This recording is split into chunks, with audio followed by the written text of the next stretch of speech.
صلي وسلم وبارك عليك يا محمد على اله وصحبه وسلم. ازيكم عاملين؟ معكم حفصه وبركاته. سيدي الخينا اشتغلت ناس عايزه شوربه وناس عايزاها بالطريقه اللي انا هعملها كباب حله. تعالوا نشوف عملت ايه. جبت عادي اللحمه بتاعتي ورحت اديها معلقه سمنه كده وشوحتها ونزلت عليها بقى بالبصل والتوابل والكلام ده كله. والمهم سلقتها وخدت منها الشوربه وزي الفل. ومسكت اللحمه فصصتها كمان. طيب الجزء التاني معلقه سمنه كده حلوه او معلقه من الدهن اللي نزل منها مع معلقه سكر كرملتها كده، وانزل عندي بكميه من البصل محترم عشان يعمل لهم احلى طريقه حله في الدنيا.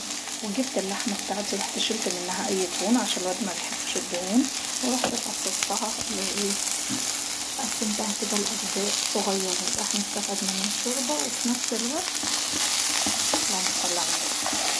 اسيب بقى البصل يتكرمل كده معاها واحط بقى البهارات بتاعتي، البهارات اللي مفيش في البيت.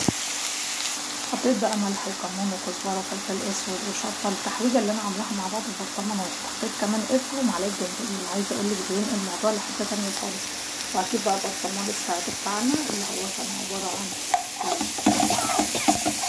الثوم مع الفلفل، هاخد منه معلقه كده تمام. وفي وسط الطاسه كده وشوح الرز بس كده. انزلي بقى باللحمه بتاعتك واحط لها نص كوبايه ميه وهديها.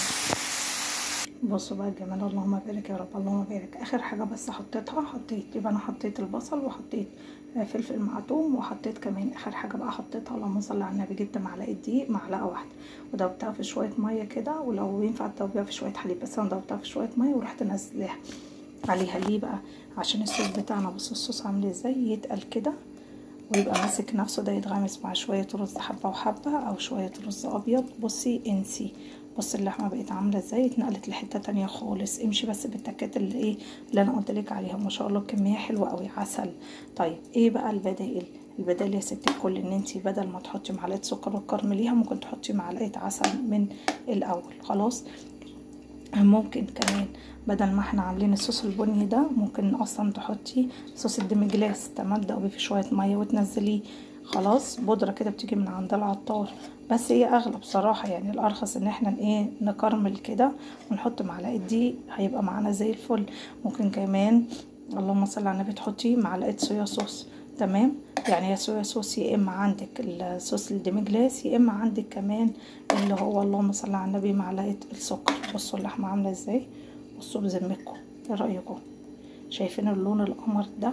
بجد بجد يفتح النفس. طريقه سهله وبسيطه. حطيه مع شويه رز بقى وبصي الاكل ما خدش يعني في دقايق. لو عندك اللحمه مسلوقه مش هياخد وقت، لو ما عندكيش يعني برضه ممكن في نص ساعه تكوني خلصتي الليله كلها. ما شاء الله اللهم بارك. بصراحه انا مش عايزه اقفل الفيديو، عايزه اوريكم الصوص عامل ازاي. والقمر قمر بجد، قمر ما شاء الله اللهم بارك يا رب، اللهم بارك. اتمنى انتوا تجربوا الطريقه سهله وبسيطه. عجبكم الفيديو ما تنسوش تشتركوا في القناه وتفعلوا زر الجرس. كانت معاكم الحب صابر من قناه ازاي بالسهود. وشكرا والسلام عليكم ورحمه الله وبركاته. باي باي.